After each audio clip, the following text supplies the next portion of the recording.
பாருங்கள் சென்னா மசாலா பண்ணுறதுக்கு ஒரு பெரிய வெங்காயம் 2 தக்காளி வச்சுருக்கேன். இதை பாருங்கள் க்ளீன் பண்ணிவிட்டு அப்படியே மிக்ஸி சாரில் அரைச்சிடலாம். பாருங்கள் ரெண்டையும் ஒன்றா சேர்த்து அரைச்சிக்கலாம். பாருங்கள் அடுப்பு ஆன் பண்ணிடலாம்.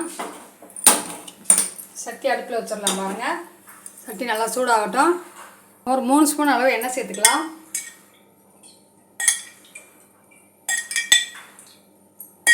எண்ணெய் நல்லா காயட்டும். பாருங்கள் ஒரு பட்டை 2 கிராம்பு சோம்பு கடல் பசி பிரிஞ்சி இலை அருணாச்சிப்பு ஒரு ஏலக்காய் இப்போ ஒன்றா சேர்த்துடலாம். பாருங்கள் ஒரு பெரிய வெங்காயம் பொடி கட் பண்ணி வச்சுருக்கேன் நீளமாக அதை ஒன்றா சேர்த்துடலாம். பாருங்கள் சேர்த்து நல்லா வதக்கி விட்டுடலாம். கருவேப்பிலை கொஞ்சம் சேர்த்துடலாம்.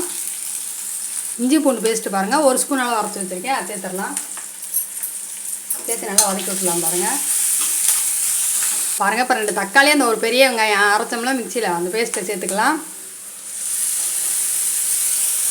பாருங்கள் 1 ஸ்பூன் அளவு உப்பு சேர்க்குறேன். உப்பு சேர்த்து நல்லா கிண்டி விட்டுடலாம்.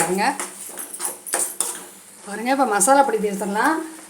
வேறு மல்லி மிளகா இதெல்லாம் சேர்க்காம நான் வீட்டில் அரைச்ச பொடி தான் சேர்க்குறேன். பாருங்கள் ஒரு 1.5 ஸ்பூன் சேர்க்குறேன்.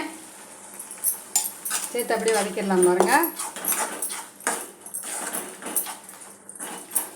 இப்போ வேக வச்ச சுண்டல் பாருங்கள் சேர்த்துடலாம். சேர்த்து அப்படியே கிண்டி விட்டுலாம். பாருங்கள்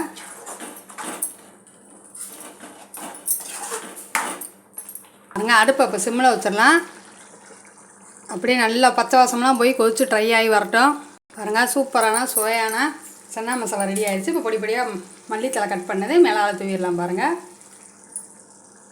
மல்லித்தலை மேலால் தூவியாச்சு. சூப்பரான என்னோடய ஸ்டைலில் சன்னா மசாலா ரெடி ஆகிடுச்சு. பாருங்கள் நீங்களும் பார்த்து மாதிரி ட்ரை பண்ணி பாருங்கள். ட்ரை பண்ணி பார்த்துட்டு டேஸ்ட் அப்படி கமெண்ட் சொல்லுங்கள். பாருங்கள் என்னோடய வீடியோ பிடிச்சா லைக் பண்ணுங்கள், சப்ஸ்கிரைப் பண்ணுங்கள், ஷேர் பண்ணுங்கள், கமெண்ட் பண்ணுங்கள்.